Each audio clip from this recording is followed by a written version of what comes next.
Kita akan dengarkan bagaimana pandangan dari para narasumber dan juga apa makna yang bisa kita simpulkan dari pernyataan yang sudah disampaikan oleh dua sosok ini setelah mereka melakukan pertemuan. Sudah hadir di samping saya tentunya pengamat politik, ada Bang Pangi Syarwi Caniago atau Bang Ipang kalau kita biasa panggil. Assalamualaikum warahmatullahi wabarakatuh. Selamat malam Bang Ipang.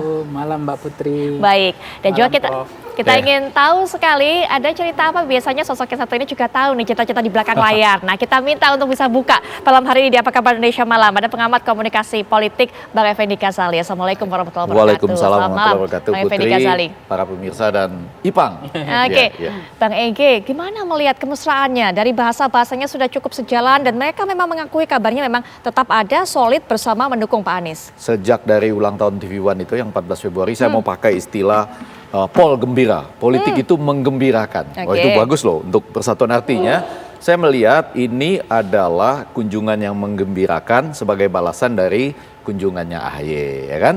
Nah, ini perlu dilihat sebagai Pak Surya Paloh sendiri menyatakan bahwa kami adalah bagian dari koalisi pemerintah dalam pernyataannya loh. Yeah. Sementara kan kita tahu AHY dan Partai Demokrat itu dari konteks koalisi, oposisi. Betul. Jadi ini pertemuan yang menggembirakan, itu dinyatakan. Dan lebih daripada itu, yang kedua, pertemuan yang menggembirakan lagi, ini adalah pertemuan antara, menurut Pak Surya Paloh sendiri, ini informasi di dalam, antara seorang paman dengan keponakan kan. Kan AHY ini sudah dianggap keponakan. Nah, yang ketiga, tentunya orang menunggu kalau mau diurutkan dalam kegembiraan yang itu, kapan pertemuan antara Pak Surya Paloh membalas anak yang sudah dianggap anak itu Puan Maharani, sebetulnya kan? Pernah disebutkan gitu kan? Nah, tapi itu adalah hal-hal menggembirakan di luar. Nah, kalau mau masuk ke dalam, tadi sudah disampaikan, pembicaraan sangat intens. Menurut Tempo satu hari sebelumnya, antara lain juga akan membicarakan tentang penundaan pemilu. Nah, menurut Tempo itu. Tapi tadi yang keluar, artinya yang di dalam kita nggak tahu, yang di luar itu adalah soal proporsional tertutup. Dan betul diakui, memang ada perbedaan, biasa saja dalam demokrasi ada perbedaan, tetapi untuk ke depan sudah hampir pasti bahwa yang ini tidak ada perbedaan dalam koalisi perubahan. Okay. Bahkan satu pertanyaan kunci adalah, apakah AHY ini pantas untuk menjadi wakil presiden? Betul. Dia ganteng katanya dalam penampilan dan juga pikiran. Jadi kalau ditanya itu lebih dari pantas. Nah, yang menjadi menarik adalah ini kan juga konsultan dan juga lembaga survei. Besok ada TRAS yang akan mengumumkan hasil surveinya. Ternyata entah kenapa bersamaan dengan ini Anies AHY itu tinggi. Jadi ini ketika dipasangkan ya menjadi menarik kalau bertanya politik menggembirakan itu apa pada hari ini.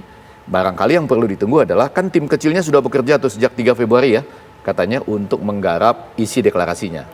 Kan kita belum tahu inti dari semua ini, isi deklarasi sebetulnya. Itu dia. Nah, itu yang kita belum dapat. Tapi bahwa ada peluang memasangkan Anies AHY, ternyata di survei sudah mulai keluar. Oke, Bang Ipang juga bagaimana melihatnya? Memang peluang itu begitu besar dan pengaruh nggak kemudian Anies Baswedan terhadap elektabilitas mereka, partai-partai pengusung ini?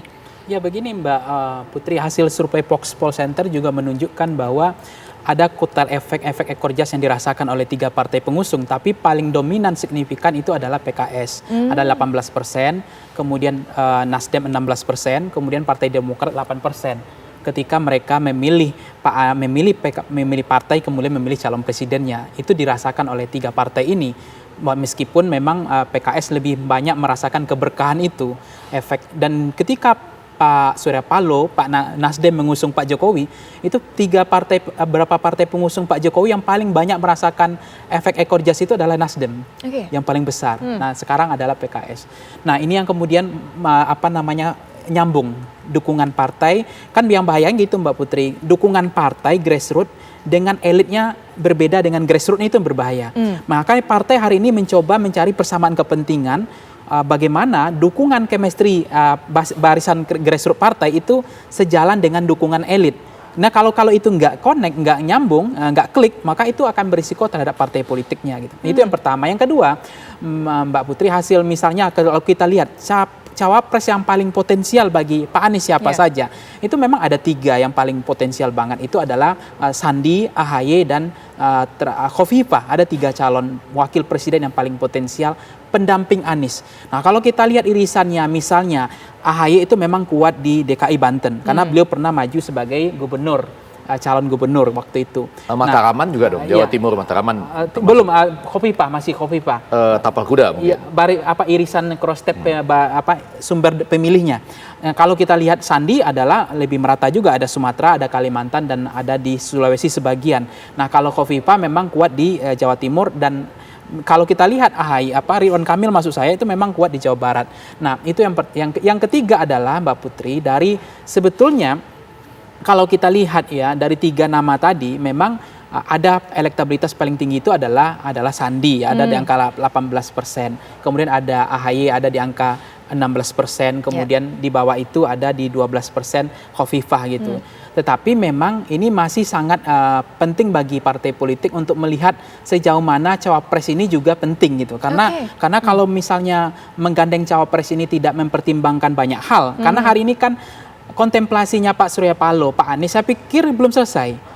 Dari konteks nama-nama yang ada. Kalau kita lihat simulasi pasangan misalnya, dari ada 6 simulasi pasangan yang kita coba, ada 4 calon presiden, kemudian ada 2 calon presiden, ada 3 calon presiden, ada 6, ada 7 simulasi. Misalnya 4 simulasi calon presiden, 4 simulasi yang kita coba, itu Anies lebih dominan memang untuk berpasangan dengan siapapun, dominan menang. Nah, tetapi kalau kita lihat dari simulasi cawapres, itu adalah Sandi dan AHY itu lebih dominan untuk memenangkan setiap simulasi pasangan, baik simulasi 4 pasang, 3 pasang maupun 2 pasang dalam 7 simulasi gitu. Nanti Bang Eke juga akan berikan pandangannya mengenai hal ini. Lihat nih gayanya AHY ya berbicara ya. Saya lebih suka gayanya bicara begitu ketimbang pakai data yang dipencet-pencet.